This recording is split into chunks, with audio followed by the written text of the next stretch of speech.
जय श्री कृष्ण। अध्याय 18 श्लोक 31 से आगे का वर्णन। अनुवाद। हे प्रथापुत्र, जो बुद्धि धर्म तथा अधर्म, करणीय तथा अकरणीय कर्म में भेद नहीं कर पाती, वह राजसी है। श्लोक 32। अनुवाद। जो बुद्धि मोह तथा अंधकार के वशीभूत होकर अधर्म को धर्म और धर्म को अधर्म मानती है और सदैव विपरीत दिशा में प्रयत्न करती है, हे पार्थ, वह तामसी है। तात्पर्य। तामसी बुद्धि को जिस दिशा में काम करना चाहिए उससे सदैव उल्टी दिशा में काम करती है।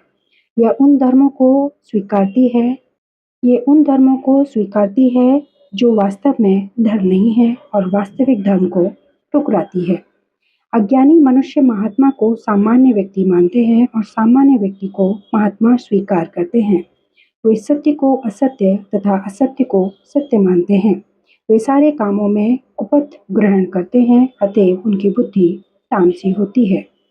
श्लोक 33। अनुवाद। हे प्रथापुत्र, जो अटूट है, जिसे योगाभ्यास द्वारा अचल रहकर धारण किया जाता है और जो इस प्रकार मन, प्राण तथा इंद्रियों के कार्यकलापों को वश में रखती है, वह धृति सात्विक है।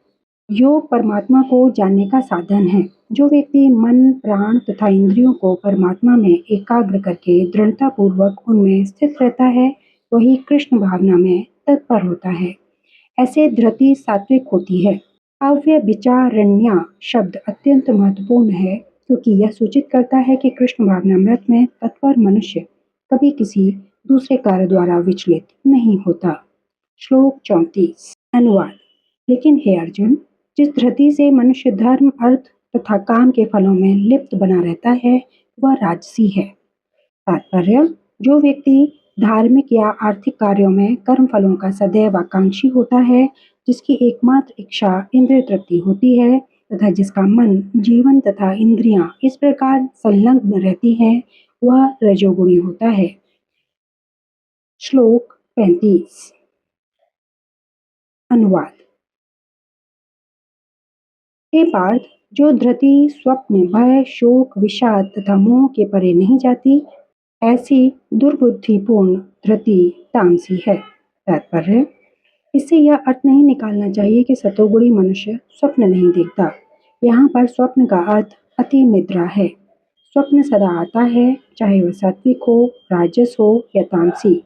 स्वप्न तो प्राकृतिक घटना है, लेकिन जो अपने को अधिक सोने से नहीं बचा पाते, जो भौतिक वस्तुओं को भोगने के गर्व से नहीं बचा पाते, जो सदैव संसार पर प्रभुत्व जताने का स्वप्न देखते रहते हैं और जिनके प्राण, मन तथा इंद्रियां इस प्रकार लिप्त रहती हैं, वे तामसी धृति वाले कहे जाते हैं।